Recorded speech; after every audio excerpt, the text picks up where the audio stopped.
നമസ്കാരം. Out of ഫോക്കസിലേക്ക് വീണ്ടും സ്വാഗതം. വയനാടിൻ്റെ ദുഃഖത്തിലാണ് നമ്മളെല്ലാവരും. ഓരോ ദിവസവും മരണസംഖ്യ കൂടിക്കൊണ്ടിരിക്കുകയാണ്. അത് 400ലേക്ക് കുതിക്കുന്നു എന്നുള്ള വലിയ സങ്കടകരമായ വാർത്തകൾ വന്നുകൊണ്ടിരിക്കുകയും ചെയ്യുന്നു. അപ്പോഴും നമുക്കൊക്കെ ആശ്വസിക്കാവുന്ന വാർത്ത എന്താണെന്ന് വെച്ചാൽ നമ്മുടെ നാട് ഒറ്റക്കെട്ടാണ് എന്നുള്ളതാണ്.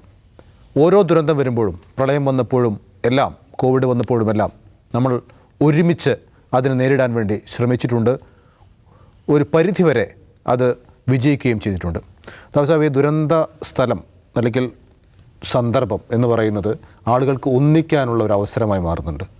നമ്മളതിൽ വിജയിക്കുന്നുണ്ടോ? എന്തെങ്കിലും നല്ല വാർത്തകൾ നമുക്ക് വയനാട് നിന്ന് വരുന്നുണ്ടോ? അല്ല, നിശ്ചയമായും അത് നമ്മളുടെ ഒരു മലയാളികളുടെ പ്രാക്ടീസിൽ അതുണ്ട്. ഇപ്പോൾ നൗഫൽ പറഞ്ഞ ഒരു കോവിഡിൻ്റെ സന്ദർഭത്തിൽ അല്ലെങ്കിൽ 2018 പ്രളയ സന്ദർഭത്തിലൊക്കെ നമ്മളത് കണ്ടതാണ്. നേരത്തെ ഉണ്ടായിരുന്ന എന്തെല്ലാം വിയോജിപ്പുകളും ഭിന്നതകളും ഉണ്ടോ അതെല്ലാം മാറ്റിവെച്ച് ആ സന്ദർഭത്തിൽ പരമാവധി ഒത്തൊരുമയോടുകൂടി ആ പ്രതിസന്ധി മറികടക്കാൻ വേണ്ടി പരിശ്രമിക്കുക എന്നുള്ളത്. ഈ വയനാട്ടിൻ്റെ ഒരു കോണ്ടെക്സ്റ്റിൽ പറയുകയാണെങ്കിൽ, ഞാൻ 2 ദിവസം അവിടെ ഉണ്ടായിരുന്നു. അത് അവിടെ പോകണമെന്നില്ല, ജസ്റ്റ് നൗഫൽ അവിടെ നിന്ന് വരുന്ന ഫ്രെയിംസ് ശ്രദ്ധിക്കുക. അവിടെ എല്ലാ ഫ്രെയിമിലും നൗഫലിന് എല്ലാവരെയും കാണാൻ പറ്റും. എന്ന് പറഞ്ഞാൽ വിവിധ രാഷ്ട്രീയ പാർട്ടികളുടെയും മതസംഘടനകളുടെയും വോളണ്ടിയേഴ്സ്. ഇപ്പോൾ DYF യൂത്ത് ബ്രിഗേഡ് ഉണ്ട്, മുസ്ലിം ലീഗിൻ്റെ വൈറ്റ് ഗാർഡ്സ് ഉണ്ട്, SDP വോളണ്ടിയേഴ്സ് ഉണ്ട്, വെൽഫെയർ പാർട്ടിയുടെ ടീം വെൽഫെയർ ഉണ്ട്, പിന്നെ SKSSFൻ്റെ വിഖായ, SYSൻ്റെ സ്വാന്തനം, ജമാഅത്തെ ഇസ്ലാമിയുടെ IRW, അവരൊക്കെ എന്താണ് അവരുടെ വോളണ്ടിയർ ഗിയറിൽ തന്നെ അവിടെ വർക്ക് ചെയ്യുക എന്ന് പറയുമ്പോൾ ഒരു മൃതദേഹം കിട്ടുക, സേവാഭാരതി മൃതദേഹം കിട്ടുമ്പോൾ അത് ഒരു തലയ്ക്ക് പിടിക്കുന്നത് ഒരു സേവാഭാരതിക്കാരനെ, ഇങ്ങേ തലക്കിൽ പിടിക്കുന്നത് DYFക്കാരനെ, അപ്പുറത്ത് പിടിക്കുന്ന വെൽഫെയർ പാർട്ടിക്കാരനെ. ഇങ്ങനെ എല്ലാ ഫ്രെയിമിലും എല്ലാവരെയും നമ്മൾ ഒത്തൊരുമയോടുകൂടി അവർ പ്രവർത്തിക്കുന്നത് കാണാം. എവിടെ ക്യാമറ വെച്ചാലും നമുക്കത് കാണാൻ പറ്റും. അത് ഒരു വശത്ത് അവിടെയുണ്ട്. മറ്റൊന്ന്, ഞാൻ ഇവിടെ പ്രത്യേകമായി ശ്രദ്ധിച്ചൊരു കാര്യം, ചൂരൽമലയിൽ പ്രത്യേകമായി ശ്രദ്ധിച്ചൊരു കാര്യം, സാധാരണ ഇത്തരം ഡിസാസ്റ്റർ സൈറ്റുകൾ ഉണ്ടാകുന്നൊരു പ്രശ്നം എന്ന് വെച്ചിട്ടുണ്ടെങ്കിൽ ഡിസാസ്റ്റർ ടൂറിസ്റ്റുകൾ വരിക എന്നുള്ളതാണ്. ഇത് കാണാൻ വേണ്ടിയിട്ട് വരിക, അതിങ്ങനെ ഫോട്ടോ എടുക്കുക, റീൽ ഉണ്ടാക്കുക. അതുണ്ടാക്കുന്നൊരു ഭയങ്കര അസ്വസ്ഥമായിട്ടുള്ളൊരു പരിപാടി, ഭയങ്കര അലോസരം ഉണ്ടാകുന്നൊരു കാര്യമാണത്. പക്ഷേ അങ്ങനെയൊന്നും അവിടെ ഇല്ല. അങ്ങനെയൊന്നും അവിടെ ഇല്ല. അതിന് ഒരു കാരണം, നല്ല ചെക്കിംഗ് ഉണ്ട്. അങ്ങോട്ടേക്കുള്ള യാത്ര എന്ന് പറയുന്നത് അത്ര എളുപ്പമല്ല. കാരണം മേപ്പാടിയിൽ നിന്ന്, അത് വേറെ ശ്രദ്ധിക്കേണ്ട ഒരു വിഷയമാണ് കേട്ടോ, ഇത്രയും അധികം ആളുകൾ താമസിക്കുന്ന ഈ പ്രദേശങ്ങളിലേക്ക് ഒരൊറ്റ കണക്ടിവിറ്റി ഉള്ളൂ, ഒരു റോഡേ ഉള്ളൂ, മേപ്പാടി ടൗണിൽ നിന്ന് അങ്ങോട്ടേക്കുള്ള ആ റോഡ്. അപ്പോൾ മേപ്പാടി ടൗണിൽ നിന്ന് ആ തിരിയുന്ന സ്ഥലത്ത് തന്നെ പോലീസ് ചെക്ക് പോയിൻ്റ് ഉണ്ട്. ഫിൽട്ടർ ചെയ്തിട്ടേ വാഹനങ്ങൾ കടത്തി വിടുന്നുള്ളൂ. എഗൻ 2 ചെക്ക് പോയിൻറ്റുകൾ വേറെയുണ്ട്. അപ്പോൾ അത്യാവശ്യം ഇതുമായി ബന്ധപ്പെട്ട് എന്തെങ്കിലും പണിയെടുക്കാം, ആളുകളെ സഹായിക്കാം എന്ന് വിചാരിക്കുന്ന ആളുകൾ മാത്രമേ അങ്ങോട്ട് പോകുന്നുള്ളൂ. അവരതിൽ മുഴുകിയിരിക്കുകയാണ്. അവിടെ റീൽ ഉണ്ടാക്കാനല്ല അവർ ശ്രമിക്കുന്നത്. എന്നാൽ തന്നെയും ഇത്രയും ഫിൽറ്ററിങ് ഉണ്ടായിട്ടും അവിടെ ഭയങ്കരമായ കൺജഷനുണ്ട്. കാരണം റോഡ് അത്രയും ചെറുതാണ്, ഒരൊറ്റ റോഡാണ്. പ്രത്യേകിച്ച് ഈ ഹെവി മെഷീനറീസ് കൊണ്ടുവരാനുള്ള വാഹനങ്ങളുണ്ടല്ലോ, വലിയ ട്രെയിലറുകൾ, ആ ട്രെയിലറുകൾക്ക് ഈ ടേണിങ്ങുകളൊന്നും തിരിയാൻ പറ്റില്ല. അതുണ്ടാക്കുന്ന ട്രാഫിക് കൺജഷൻ ഒക്കെയുണ്ട്. ഞാൻ തന്നെ 1.5 കിലോമീറ്റർ ഇപ്പുറം വാഹനം നിർത്തിയാണ് നടന്നു പോകുന്നത്. അപ്പോൾ അവിടെ ഇത് വളരെ പ്രധാനപ്പെട്ട കാര്യം. ഡിസാസ്റ്റർ ടൂറിസ്റ്റുകളില്ല എന്നുള്ളത്, വന്നവരെല്ലാം ഏതെങ്കിലും നിലക്ക് പണികൾ ഏർപ്പെട്ടിരിക്കുകയാണ്. അത് നമ്മൾ അത്ഭുതപ്പെടുന്നു. അത് മാത്രമായിരിക്കില്ല, അപ്പോൾ ഇത്രയും ആളുകൾ എഫക്റ്റഡ് ആയതുകൊണ്ട് തന്നെ ഈ പറയുന്ന ആളുകളൊക്കെ ആരുടെയും ബന്ധുക്കളോ കൂട്ടുകാരോ ഒക്കെ ആയിരിക്കും. അങ്ങനെയുണ്ട്. പിന്നെ പല സ്ഥലങ്ങളിൽ നിന്ന് വന്ന മനുഷ്യർ, ബാംഗ്ലൂരിൽ നിന്ന് വന്ന ആളുകളൊക്കെയാണ്, ചെന്നൈയിൽ നിന്ന് വന്ന ആളുകൾ, അവരൊക്കെ എക്യുപ്മെൻറ്റ്സുമായിട്ട് വന്നിരിക്കുകയാണ്. പിക്കാക്സ്, മറ്റേ ഷവല്, പിന്നെ റോപ്പ്, ഈ ക്ലാമ്പുകൾ, ഇങ്ങനെയൊക്കെയുള്ള എക്യുപ്മെൻറ്റ്സുമായിട്ട് സ്വന്തം വാഹനം ഓടിച്ചിട്ട് ചെന്നൈയിൽ നിന്നും ബാംഗ്ലൂരിൽ നിന്നും മൂന്നാറിൽ നിന്നൊക്കെ വന്നിട്ടുള്ള ആളുകളെ കാണേണ്ടത്. പിന്നെ അവിടെ പോയി കഴിഞ്ഞാൽ ഇപ്പോൾ അവിടെ ഒരു എന്താ പറയുക, ഈ ലൂബ്രിക്കൻസ് ഒക്കെ വെക്കുന്നൊരു കട നടത്തുന്ന ആളെ കണ്ടത്. ഞാൻ അവിടെ പോകാൻ കാര്യം വെച്ചാൽ നമ്മുടെ ലൈവ് വ്യൂ ഒക്കെ ചാർജ് ചെയ്യാൻ അവിടെ വെച്ചിരിക്കുന്നത്. ആ മനുഷ്യൻ ഈ ദുരന്തം ഉണ്ടായ ആ സമയം മുതൽ എന്താ പരിപാടി എന്ന് വെച്ചാൽ, ആ പുള്ളിയുടെ വീട് തൊട്ട് താഴെയാണ്. ചായ എങ്ങനെ ഉണ്ടാക്കുക, അതാണ് പരിപാടി. കുറേ ബ്രെഡ് മേടിച്ചുകൊണ്ട് വെച്ചിട്ടുണ്ട്. ചായ എങ്ങനെ ഉണ്ടാക്കുക, വഴിയെ പോകുന്നവർക്കും അവിടെ എത്തുന്നവരൊക്കെ വിളിച്ച് ചായ കുടിപ്പിക്കുക, ബ്രെഡ് തീറ്റിക്കുക. ബ്രെഡേ അദ്ദേഹത്തിന് കൊടുക്കാൻ പറ്റുന്നുള്ളൂ. അതാണ് പുള്ളി ചെയ്തുകൊണ്ടിരിക്കുന്നത്. 24 മണിക്കൂറും പുള്ളി ഇത് തന്നെയാണ് ചെയ്തുകൊണ്ടിരിക്കുന്നത്. മനുഷ്യന്മാരെ മുഴുവൻ ചായ കുടിപ്പിക്കുകയാണ്. പിന്നെ ഭക്ഷണത്തിൻ്റെയൊക്കെ സമയമായി കഴിഞ്ഞാൽ നമ്മൾ ഭക്ഷണം ഇവിടുന്ന് കിട്ടുമെന്ന് ആലോചിക്കേണ്ട കാര്യമില്ല. ഭക്ഷണമായിട്ട് കുറേ അധികം ആളുകൾ ഭക്ഷണമായിട്ട് വരികയാണ്.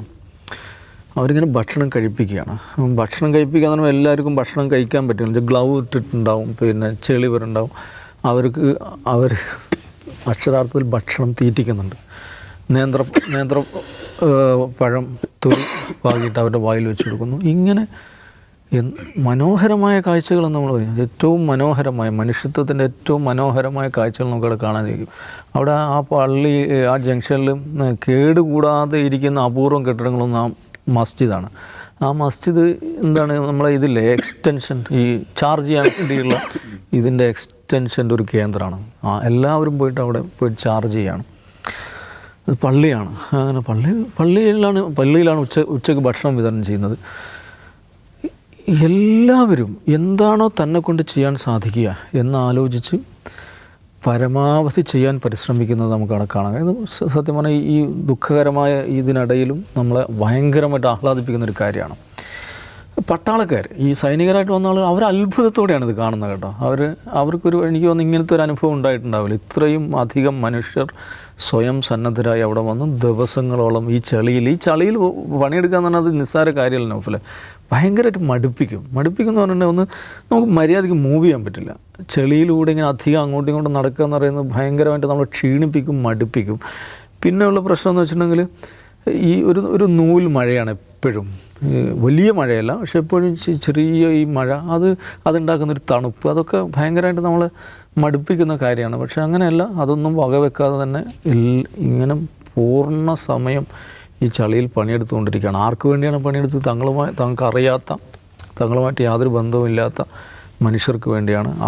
മനുഷ്യർക്ക് വേണ്ടിയെന്ന് പറയുമ്പോൾ അതിൽ ഏതാണ്ട് നല്ലൊരു ശതമാനം ആളുകൾ മരിച്ചു കഴിഞ്ഞിരിക്കുന്നു എന്ന് നമുക്ക് ഉറപ്പാണല്ലോ. അതുകൂടെ ഒന്ന് ആലോചിച്ച് നോക്കുക. ചളിയിൽ പൂണ്ട് കിടക്കുന്ന മനുഷ്യരാണ്, മൃതദേഹങ്ങളാണ്. അവയെ ചളിയിൽ പണിപ്പെട്ട് ചളിയിൽ നിന്നെടുത്ത് കുളിപ്പിച്ച്, മണ്ണിൽ നിന്നെടുത്ത് കുളിപ്പിച്ച് അവരെ വീണ്ടും പുതപ്പിച്ച് മണ്ണിലേക്ക് തന്നെ അല്ലെങ്കിൽ ചിതയിലേക്ക് കൊടുക്കുകയാണ്. പിന്നെ ഈ പറയുന്ന യുക്തിവാദികളുടെ ഒരു സെൻസിൽ ആലോചിച്ചാൽ ഭയങ്കര അയുക്തികമായിട്ടുള്ള പരിപാടിയാണല്ലോ. മണ്ണിൽ പൊതിഞ്ഞ് കിടക്കുന്ന അവരെ മണ്ണിൽ നിന്ന് തോണ്ടിയെടുത്ത് കുളിപ്പിച്ച് കഴുകി പിന്നെയും മണ്ണിലേക്ക് വിടുന്നു, അല്ലെങ്കിൽ അഗ്നിയിലേക്ക് വിടുന്നു. എന്തിനാണ് അത് ചെയ്യുന്നത്? അത് മനുഷ്യ സംസ്കാരത്തിൻ്റെ ഭാഗമായിട്ടുള്ളൊരു കാര്യമാണ്. മനുഷ്യനാക്കുന്ന പല ഘടകങ്ങളിൽ പ്രധാനപ്പെട്ടൊരു സംഗതിയാണത്. അല്ലെങ്കിൽ അത് അവിടെ കിടന്ന് മണ്ണിൻ്റെ അടിയിൽ കിടക്കുകയല്ലേ, അവിടെ അങ്ങനെ പൊക്കോട്ടെ എന്ന് വിചാരിച്ചാൽ മതിയല്ലോ. അങ്ങനെയല്ല. ആ മനുഷ്യർ എന്ന വംശമുണ്ടല്ലോ, അത് ഈ യുക്തിവാദികൾ പറയുന്നത് പോലെയുള്ള ഒരു വംശമല്ല. മനുഷ്യത്വം എന്ന് പറയുന്നൊരു സംഗതി ഉണ്ട്. യുക്തി കൊണ്ട് മാത്രം നിങ്ങൾക്ക് വ്യാഖ്യാനിച്ച് തീർക്കാവുന്നൊരു ജന്മമല്ല ഇതെന്നുള്ളതാണ്.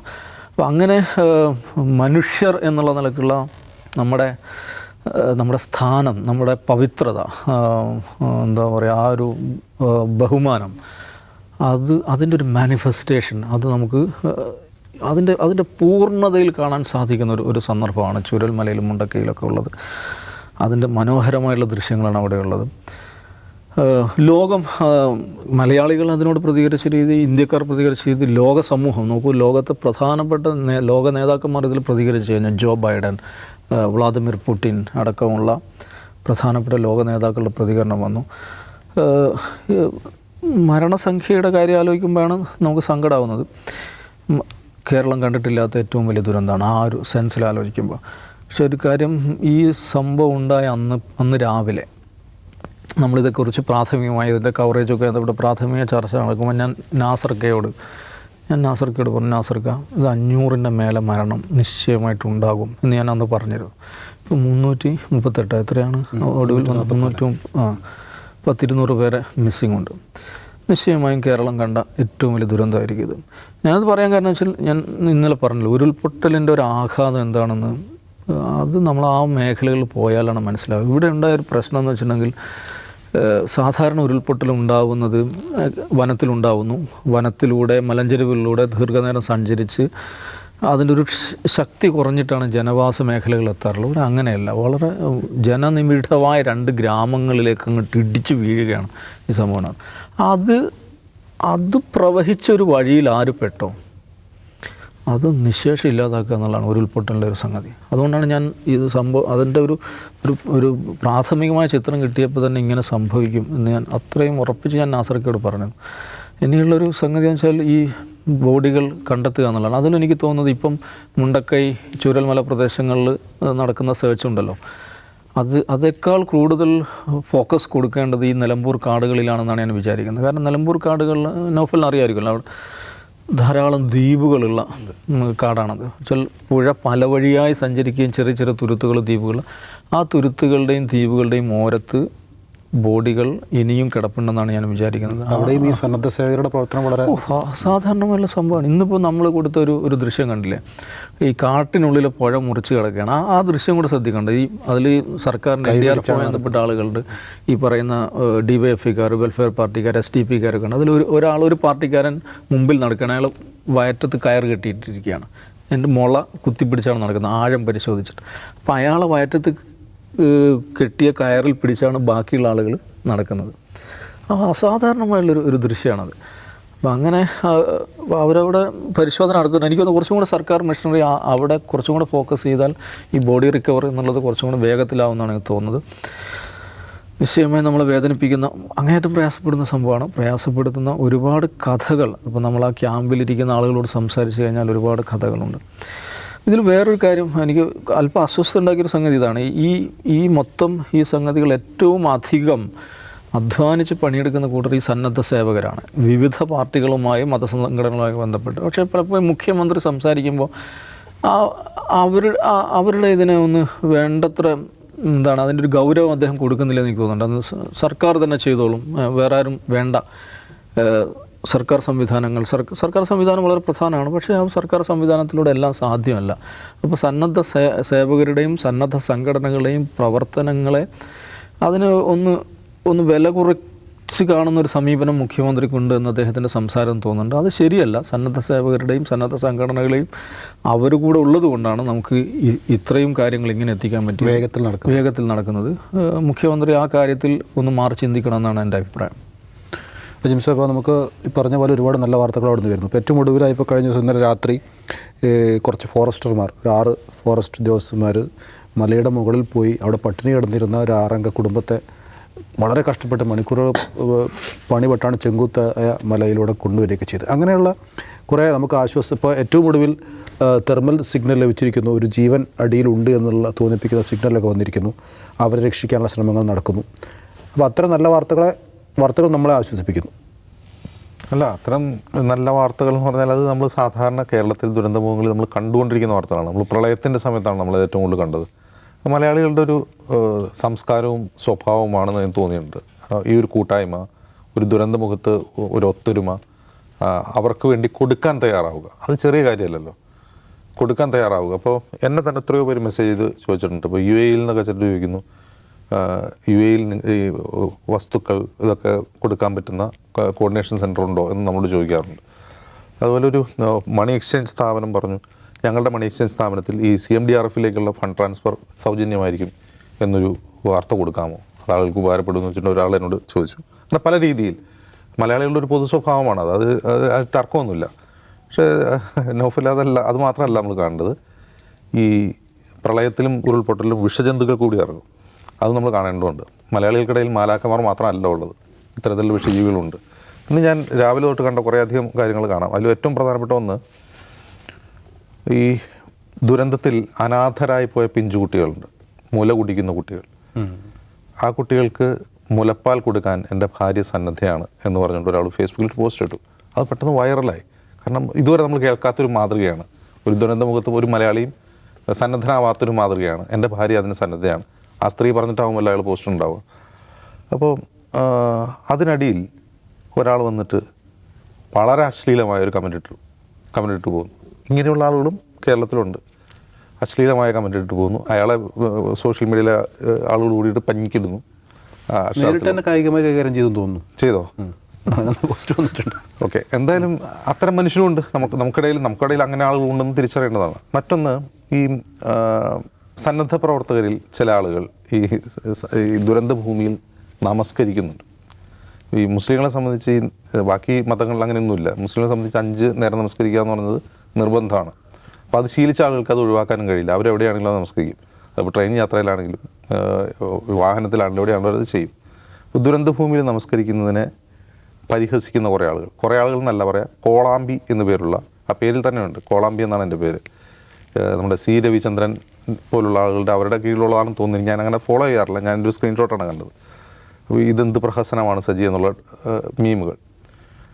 അപ്പോൾ ഇത്തരം ആളുകളുണ്ട്. അപ്പോൾ ഈ പറയുന്ന ആളുകൾ ഈ സന്നദ്ധ സേവന രംഗത്തുണ്ടോ എന്ന് ചോദിച്ചാൽ അവരെ നമ്മളെവിടെയും കാണാറില്ല. ഇനി ഉണ്ടാവുമായിരിക്കും, നമുക്കറിയില്ല, നമ്മളങ്ങനെ കാണാറില്ല. അപ്പോൾ ഈ സന്നദ്ധ സേവനം നടത്തുന്നവരെ അവരുടെ മതവിശ്വാസം വെച്ചിട്ട് കളിയാക്കുക, അവർ ചെയ്യുന്ന കാര്യങ്ങളെ കളിയാക്കുക എന്നതൊക്കെ ശീലിച്ചിട്ടുള്ള മറ്റൊരു വിഭാഗം. ഒരു വിഭാഗം ചില സംഘപരിവാർ ബുദ്ധിജീവികൾ ഈ ദുരന്തമുണ്ടാകുമ്പോഴേക്കും ചിലർ ടീഷർട്ടും തയ്പ്പിച്ചിറങ്ങിക്കളയും എന്ന് പ്രസ്താവന. ബുദ്ധിജീവികളല്ല, BJP-യുടെ ഭൗതിക സെല്ലിന്റെ കൺവീനർ ആയിരുന്ന ആളാണ്, അത് പ്രത്യേകം പറയണം. ഓക്കെ, അപ്പം ബാക്കിയുള്ള ആളുകളുടെ നിലവാരം എന്താണെന്ന് ആലോചിക്കാം. അല്ല, അത് ഈ ടീഷർട്ട് ധരിച്ചിറങ്ങുന്നതിൽ സേവാഭാരതി ഉണ്ട്. സേവാഭാരതി അങ്ങനെ ചെയ്യുന്നുണ്ടെന്നാണല്ലോ അവകാശപ്പെടുന്നത്. യുവമോർച്ചയുണ്ട്. അപ്പോൾ എൻ്റെ വീടിൻ്റെ അടുത്ത് സേവാഭാരതി കളക്ഷൻ സെൻറ്റർ തുടങ്ങിയിട്ടുണ്ട്, അവരവിടെ തുറന്നു വെച്ചിട്ടുണ്ട്. അവിടെ ആരും കൊടുക്കുന്നതെന്ന് നമുക്കറിയില്ല, പക്ഷേ സേവാഭാരതി ചെയ്യുന്നുണ്ടെന്നാണല്ലോ അവകാശപ്പെടുന്നത്. അപ്പോൾ അവരെ കൂടി ഡിസ്ക്രെഡിറ്റ് ചെയ്യുകയാണ് ഈ സംഘപരിവാർ ബുദ്ധിജീവി ചെയ്യുന്നത്. അങ്ങനെ ഒരുപാട് വിഷജീവികളെ സോഷ്യൽ മീഡിയയിൽ നമുക്ക് കാണാൻ കഴിയും ഈ ദുരന്ത സമയത്ത്. അതുപോലെ തന്നെ പ്രധാനമാണ് CMDRF-ലേക്ക് ഫണ്ട് കൊടുക്കരുത് എന്ന് പറയുന്നത്. അപ്പോൾ നമുക്കറിയാം, ഈ മുഖ്യമന്ത്രിയുടെ ദുരിതാശ്വാസ നിധി പ്രളയ ഫണ്ട് തട്ടിപ്പ് എന്ന് പറയുന്ന ഒരു വലിയ കേസിൽപ്പെട്ടിട്ടുണ്ട്. പക്ഷേ CMDRF-നോളം സുതാര്യമായ ഒരു സംവിധാനം നമുക്ക് വേറെ ഇല്ല. സുതാര്യം എന്ന് പറഞ്ഞാൽ അത് കൃത്യമായി ഓഡിറ്റ് ചെയ്യപ്പെടുന്നു, അതിലെത്ര പണം വന്നു, എത്ര പണം ചെലവഴിച്ചു എന്ന് മനസ്സിലാക്കാൻ കഴിയുന്ന, ഒരു സാധാരണ മനുഷ്യൻ മനസ്സിലാക്കാൻ കഴിയുന്ന ഒരു ഫണ്ടാണത്. നമ്മുടെ PM കെയർ പോലെയല്ല. PM കെയർ പോലെയല്ല, ഇത് സ്വകാര്യ ഫണ്ടാണ്. ഇത് മറ്റേ RIT പ്രകാരം ഒന്നും ചോദിക്കരുതെന്ന് പറയുന്ന പോലെയല്ല. ഇത് കൃത്യമായി എൻ്റെ വെബ്സൈറ്റിൽ തന്നെ നമുക്ക് മനസ്സിലാവും എത്ര ഫണ്ട് വന്നു, എത്ര പോയി, എവിടെ അലോക്കേറ്റ് ചെയ്യുന്നു, കൃത്യമായിട്ട് മനസ്സിലാവുന്ന കാര്യമാണ്. ഇപ്പോൾ പ്രളയ ഫണ്ട് തട്ടിപ്പ് എന്ന് പറഞ്ഞാൽ മുഖ്യമന്ത്രി വീട്ടിൽ കൊണ്ടുപോയതല്ലല്ലോ, അത് വിതരണം ചെയ്ത ഓരോ കളക്ടറേറ്റിലേക്ക് വിതരണം ചെയ്യുകയും ആ കളക്ടറേറ്റിൽ നിന്ന് ഈ പറയുന്ന കോമ്പൻസേഷന് ചുമതല ഡെപ്യൂട്ടി കളക്ടറുടെ ഭാഗത്ത് നിന്ന് പോയിട്ട് പിന്നീടാണ് അവിടെ തട്ടിപ്പെടുന്നത്. അത് വ്യാജരേഖകൾ ഉപയോഗിച്ച് തട്ടിപ്പെടുന്നതാണ്. അതിൽ പല തരത്തിലുള്ള ഒരു കോർഡിനേറ്റർ ആയിട്ടുള്ള ഒരു തട്ടിപ്പായിരുന്നു. അതിന് മുഖ്യമന്ത്രിയല്ല ഉത്തരവാദി. അപ്പോൾ CMDRF പോലെ സുതാര്യമായ ഒരു ഫണ്ടിലേക്ക് പണം കൊടുക്കരുത് എന്ന് പ്രചരിപ്പിക്കുന്ന ആളുകൾ, അവരുടെ ഉദ്ദേശശുദ്ധി എന്തായിരിക്കും എനിക്ക് മനസ്സിലാവുന്നില്ല. രാഷ്ട്രീയ വിരോധം മാത്രമായിരിക്കില്ലല്ലോ.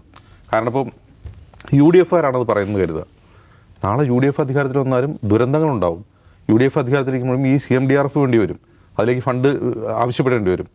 അപ്പോൾ ഇത് ചെയ്യുന്നവരുടെ ഉദ്ദേശം യഥാർത്ഥത്തിൽ രാഷ്ട്രീയ വിരോധം പോലും അല്ലാതെ ഒന്നുകൂടി ഉണ്ട്. ഇപ്പോൾ അതായത് VD സതീശൻ പ്രതിപക്ഷ നേതാവ് പറഞ്ഞത്രേ ഇതിലേക്ക് ഫണ്ട് കൊടുക്കരുത് എന്ന് പറഞ്ഞു വരെ പോസ്റ്റ് ഇറക്കി. എന്നിട്ട് അതിനെതിരെ പ്രതിപക്ഷ നേതാവിന് നിയമ നടപടി സ്വീകരിക്കുന്നത്. അപ്പോൾ അങ്ങനെയാണ് ഇതിൻ്റെ കേന്ദ്രം എവിടെയാണെന്ന് ആലോചിച്ചു. അതായത് 35 സീറ്റ് കിട്ടിയാൽ ഞങ്ങൾ അധികാരം പിടിക്കുന്നു എന്ന് പറയുന്നവരാണ് CMDRF-ലേക്ക് ഫണ്ട് കൊടുക്കരുതെന്ന് പറയുന്നതെങ്കിൽ പോലും പ്രശ്നമാണല്ലോ. അവർക്ക് നാളെ 35 സീറ്റ് കിട്ടുകയും അവർ അധികാരത്തിൽ വന്നു ചെയ്താൽ ഈ CMDRF ആണല്ലോ. അതല്ല CMDRF പിരിച്ചുവിട്ട് PM കെയർ പോലെ ഇവിടെ CM കെയർ ഉണ്ടാക്കുമോ എനിക്കറിയില്ല. അപ്പോൾ ഇത്തരത്തിലുള്ള വ്യാജ പ്രചാരണങ്ങൾ നടത്തുന്ന കോർഡിനേറ്ററായിട്ട് നടന്ന ആളുകളുണ്ട്, ഇതിൽ വിഷജീവികളുണ്ട്. ഞാൻ ഇന്നൊരു വാട്സാപ്പ് ഗ്രൂപ്പിൽ കണ്ട ഒരു സന്ദേശമാണ്. മേപ്പാടിയിലെ ദുരന്ത മേഖലയുടെ മറുവശത്തുള്ള നോളജ് സിറ്റിയെക്കുറിച്ച് ചർച്ച ചെയ്യാൻ ധൈര്യം കാണിച്ച ഒരു ചാനലിൻ്റെ പേരുണ്ട്. ആ ചാനലിന് അഭിവാദ്യം അർപ്പിച്ചുകൊണ്ടൊരു ചാനലാണ്. അത്യാവശ്യം ഈ പറയുന്ന ഈ ഫോർവേഡ് മെസ്സേജസ് ഒന്നും വരാത്തൊരു ഗ്രൂപ്പായിരുന്നു അത്. മാധ്യമപ്രവർത്തകരും കുറച്ച് ആക്ടിവിസ്റ്റുകളൊക്കെ ഉള്ള ഗ്രൂപ്പാണ്. അപ്പോൾ അതിൽ ഒരു ഫോർവേഡഡ് മെനി ടൈംസ് എന്ന് പറഞ്ഞിട്ടൊരു സാധനം വരികയാണ്. ഇതൊക്കെ അവിടെ ഷെയർ ചെയ്യപ്പെടുക. അപ്പോൾ ഞാൻ അത് അങ്ങനെ വായിച്ചു നോക്കപ്പോൾ ഞാൻ ദാവൂദ് സാഹിബിൻ്റെ ചോദിച്ചു, ഈ മലയുടെ ഏതെങ്കിലും ഭാഗത്താണോ ഈ നോർത്ത് സിറ്റി? നമ്മൾ കണ്ടിട്ടുണ്ടല്ലോ നോർത്ത് സിറ്റി എന്ന് പറഞ്ഞാൽ താമരശ്ശേരി ചുരം കയറുമ്പോൾ താഴെയാണ് കാണുന്നത്. ഇത് മലയുടെ മുകളിലാണല്ലോ, ചുരം കയറിയിട്ടാണല്ലോ. ഒരു അർത്ഥത്തിലും ആ മലയായിട്ട് യാതൊരു ബന്ധപ്പെട്ടതല്ല. എന്നാലും നോർത്ത് സിറ്റിയെക്കുറിച്ച് ഈ വാർത്തയിൽ പറയുന്ന കാര്യം തന്നെ അത് റബ്ബർ തോട്ടമായിരുന്നു. അപ്പോൾ തോട്ടഭൂമി തരം മാറ്റിയിട്ടാണ് അവിടെ ഒരു കമേഴ്ഷ്യൽ ബിൽഡിംഗ് വന്നതെന്നാണ്. അത് ഒരു എൻവയോൺമെൻറ്റൽ കേസേ അല്ലല്ലോ. തോട്ടഭൂമി തരംമാര്, തോട്ടഭൂമി എന്ന് പറഞ്ഞാൽ സാധാരണ ഈ ഇടനാട്ടിലെ നിരന്ന പ്രദേശങ്ങൾ പോലും തോട്ടഭൂമിയിലുണ്ട്. അപ്പോൾ റബ്ബർ തോട്ടമായി ഡെസിഗ്നേറ്റ് ചെയ്യപ്പെട്ട സാധനം മുറിച്ചു വിൽക്കുകയോ അതിന് തരം മാറ്റുകയോ ചെയ്തിട്ടുണ്ടാകാം. അവിടെ ആ തരം ഒരു ഭൂമിയിലാണ് ഇത് കേട്ടിരുന്നത്. അതിന് എൻവയോൺമെൻറ്റും പരിസ്ഥിതിയും ദുരന്തവും തമ്മിലുള്ള ബന്ധം എന്താണെന്ന് മനസ്സിലാവും. അപ്പോൾ ഏത് ദുരന്ത സാഹചര്യത്തിലും വിഷം വമിപ്പിക്കുക, വിദ്വേഷം പ്രചരിപ്പിക്കുക, നെഗറ്റീവ് കണ്ടന്റ് ഇടുക, സർക്കാരിനെതിരെ അനാവശ്യമായ തെറ്റായ ഇൻഫർമേഷൻസ് പ്രചരിപ്പിക്കുക എന്നുള്ളത് വൃതമാക്കിയെടുത്ത് അങ്ങനെ സ്വഭാവമാക്കി മാറ്റിയെടുത്ത ധാരാളം വിഷജീവികൾ ഈ മഴക്കാലത്ത് ഉണ്ട്. കേരളത്തിലുണ്ടവർ ഈ മഴക്കാലത്തും അതുപോലെ ദുരന്തം ഉണ്ടാകുമ്പോഴാണ് പുറത്തിറങ്ങുന്നതെന്നുള്ളതാണ് എനിക്ക് തോന്നുന്നത്. നമ്മൾ ഇതിനെയും അതിജീവിക്കും. നമ്മൾ അതിജീവിക്കുക തന്നെ ചെയ്യും.